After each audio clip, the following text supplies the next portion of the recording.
인체는 완벽하게 균형 잡힌 기계죠? 글쎄요, 제 몸은 아닌 것 같은데요. 일반적으로 모든 신체 부분이 원활하게 작동하여 우리가 번성하고 살아있는 상태를 유지합니다. 숨쉬고 걷고 말하고 인류를 발전시키는 기발한 아이디어를 떠올리는 등 일상적인 활동을 하는 데 있어 각 기관은 필수적입니다. 하지만 정말 그럴까요? 이 모든 신체 기관이 정말 필요한 것일까요? 아니면 이 기묘한 진화 게임에서 그냥 남게 된 고대 유물일까요? 사랑니를 예로 들어보겠습니다. 제 사랑니는 다 뽑았어요. 사랑니는 입 뒤쪽에 붙어있는 치과에 가게 만드는 치아들이에요. 세 번째 어금니라고도 불리는 이 치아는 음식을 씹는 데 사용할 수 있지만 많은 사람이 불필요하다고 생각합니다. 전 세계 인구 중 약 22%는 사랑니 4개를 모두 갖고 있지 않아요. 사랑니는 자랄 때 매복될 가능성이 높으며 이는 턱뼈에 끼어 잇몸을 제대로 통과하지 못한다는 걸 의미합니다. 우리 턱이 너무 작아서 여분의 치아를 수용하지 못하는 경우가 많기 때문이에요. 일부 똑똑한 과학자들은 그 이유가 시간이 지남에 따라 턱이 더 작아지도록 진화했기 때문이라고 생각합니다. 최근의 증거에 따르면 어렸을 때 먹는 음식도 원인이 될 수 있지만 확실하게 알기는 어려워요. 생채소나 견과류처럼 씹기 힘든 음식을 씹으면 턱의 성장이 촉진되는 반면 부드러운 가공식품을 먹으면 턱의 성장이 둔화될 수 있습니다. 그러면 뒷니가 들어와서 제 역할을 할 공간이 거의 남지 않죠. 미래에는 이가 완전히 사라질까요? 우리 인간 포유류는 두고 봐야 할 것 같습니다. 이제 코의 비밀 도구라고 불리는 보습코 기관에 대해 이야기해 보겠습니다. 설치류와 다른 포유류는 페로몬이라는 화학 신호를 사용하여 서로 소통할 수 있는 놀라운 능력을 가지고 있습니다. 그리고 그거 아세요? 설치류는 후각기관 또는 VNO라는 특별한 기관을 가지고 있어 페로몬을 감지하는 데 도움을 줍니다.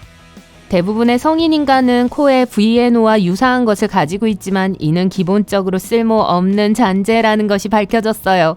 신경과학자들은 심지어 이 기관의 해부학적 구조를 살펴보면 다른 포유류의 유사한 기관과 세포를 볼 수 없다고 말합니다. 또한 인간의 이 기관은 뇌와도 소통하지 않는 것으로 보여요. 나쁜 소식만 있는 건 아니에요. 인간의 VNO는 거의 쓸모가 없지만 일부 페로몬에 반응할 수 있는 것으로 보여요. 인간은 이 기관을 진화의 할 일 목록에 계속 추가할까요? 현재로서는 아마도에 속할 것 같습니다. 꼬리가 있는 동물은 여러 가지 이유로 꼬리가 필요해요. 어떤 동물은 균형을 잡기 위해, 어떤 동물은 탐색을 위해, 어떤 동물은 잠재적인 파트너를 끌어들이기 위해 꼬리가 필요합니다. 하지만 인간도 엄마 뱃속에서 태어난 지 몇 주밖에 되지 않았을 때 꼬리가 있다는 사실 알고 계셨나요? 네, 척추뼈로 이루어진 작은 꼬리가 있습니다. 하지만 성장하면서 꼬리는 마술처럼 사라지고 든든한 꼬리뼈만 남게 되죠. 인간과 유인원은 다른 영장류와 달리 꼬리가 없다는 점에서 독특합니다. 유인원이 왜 꼬리를 잃었는지는 미스테리지만 꼬리가 군중 속에서 우리를 돋보이게 할 거라는 점에는 모두 동의할 거예요. 하지만 어쩌다 한 번씩 인간은 꼬리의 흔적을 가지고 태어납니다. 귀엽죠? 하지만 꼬리에는 척추뼈가 없고 때때로 척추의 까다로운 상태와 관련이 있을 수 있으니 너무 흥분하지 마세요. 어느 쪽이든 이 꼬리는 일반적으로 무해하며 빠른 수술로 쉽게 제거할 수 있습니다. 그리고 솔직히 말해서 꼬리가 필요하지도 않아요. 팔과 다리만 있으면 돌아다닐 수 있는데 꼬리가 왜 필요하겠어요?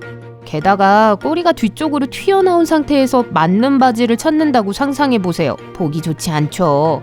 앞으로 인간이 꼬리를 필요로 할 가능성은 거의 없으니 미래 세대에는 꼬리뼈도 작뼈를 구할 것 같네요. 인간은 또한 눈 안쪽 모서리에 반월주름이라는 재미있는 작은 주름이 있습니다. 기본적으로 고릴라 및 기타 영장류와 같은 일부 동물에서 여전히 발견되는 세 번째 눈꺼풀의 흔적입니다. 하지만 재밌는 사실은 우리의 가까운 친척인 침팬지에게도 쓸모없어 보이는 이 작은 주름이 있다는 거예요. 따라서 이 눈의 특이한 점은 우리만이 아닙니다. 특이한 막에 대해 말하자면 이 막은 먼지와 습기로부터 눈을 보호하거나 포식자로부터 홍채를 숨기는 등 다양한 동물에서 다양한 기능을 수행합니다. 일부 종은 물속이나 지하에 있을 때 투명한 막을 통해 볼 수도 있습니다. 인간이 왜 세 번째 눈꺼풀을 잃게 되었는지는 여전히 미스테리입니다.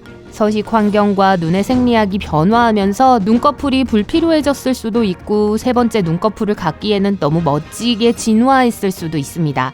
누가 알겠어요. 흔적이 남아있는 장기가 있든 없든 미래의 인간이 어떤 모습일지 상상해보는 것은 흥미로운 일입니다. 라이프 스타일의 변화로 인해 많은 장기가 쓸모 없어졌어요. 미래에는 어떤 모습이 될지 살짝 엿보고 싶으신가요? 같은 맥락에서 문자손이라는 개념에 대해 들어보셨나요? 휴대폰이나 노트북에 타이핑하는데 너무 많은 시간을 보내다 보면 손이 집게손처럼 쥐가 나기 시작합니다. 이는 기술이 발달한 이 세상에서 신체를 관리하지 않으면 일어날 수 있는 신체적 변화 중 하나에 불과합니다. 하지만 손만 영향을 받는 건 아닙니다. 기기를 계속 그 각도로 들고 있으면 팔꿈치가 90도로 굽어지고 산만함과 정보 과부하로 인해 뇌가 작아질 수도 있습니다. 여러분이 무슨 생각을 하는지 잘 알아요. 기술을 포기하고 석기 시대로 돌아갈 수는 없잖아요. 맞습니다. 그럴 필요는 없습니다. 하지만 잠재적인 부정적인 영향을 인식하고 그 피해를 줄이기 위한 조치를 취해야 하죠. 그래서 디자이너 팀은 창의적인 노력을 기울여 스마트폰, 노트북 및 기타 유형의 매니아적인 기기를 끊임없이 사용하면서 신체가 변화한 미래인간 민디를 선보였습니다. 민디의 과장된 변화가 우리의 미래가 아닐 수도 있지만 그 뒤에 숨어있는 우려는 현실이죠. 그렇다면 어떻게 해야 할까요? 한 가지 제안은 정기적으로 화면에서 휴식을 취하고 다리를 약간 스트레칭하는 것입니다. 사무실 요가나 댄스 파티를 통해 혈액순환을 촉진하는 것도 좋습니다. 기술을 완전히 포기할 필요는 없지만 기술이 우리의 몸과 마음에 미치는 영향을 염두에 두어야 합니다. 앞으로 몇 년 후에는 우리 몸집이 더 작아질지도 몰라요. 한 과학자는 우리 몸이 작아지면 에너지가 덜 필요해져 점점 더 인구가 밀집되는 지구에서 매우 유용할 것이라고 말합니다. 수렵 채집 생활을 하던 시절과 지금 우리의 삶이 얼마나 달라졌는지 생각해보면 재밌어요. 그 당시에는 매일 소수의 사람들과만 교류해야 했어요. 하지만 지금은 사람들의 이름을 기억하는 것이 매우 중요한 특성이 되었으며 심지어 우리가 더 잘할 수 있는 능력이 될 수도 있습니다. 아니면 기술이 실제로 우리의 진화에 중요한 역할을 할 수도 있습니다. 과학자들은 언젠가 사람의 이름을 기억하는 데 도움이 되는 임플란트를 뇌에 이식할 수 있다고 믿습니다. 마치 생물학적 전화번호부를 우리 몸에 직접 이식하는 것과 같죠. 정말 멋지지 않을까요? 어쩌면 미래에는 눈에 보이는 기술이 우리 외모의 일부가 될지도 몰라요. 다양한 색상과 비주얼을 볼 수 있는 인공눈을 가진다고 상상해보세요. 화성에 식민지를 건설하면 우리가 어떤 모습일지는 말할 것도 없습니다. 중력이 낮아지면 우리 몸은 다양한 방식으로 변화할 수 있습니다. 네안데르탈린의 조상처럼 팔과 다리가 더 길어지거나 채모가 보온성을 가질 수도 있어요. 모델을 뒷받침할 정확한 데이터 없이는 미래에 우리가 어떤 모습일지 정확히 예측하기 어렵지만 이러한 변화가 흥미로울 거라는 사실을 덧붙이고 싶네요. 이제 더 이상 덧붙일 수가 없어요. 벌써 너무 말을 많이 했거든요.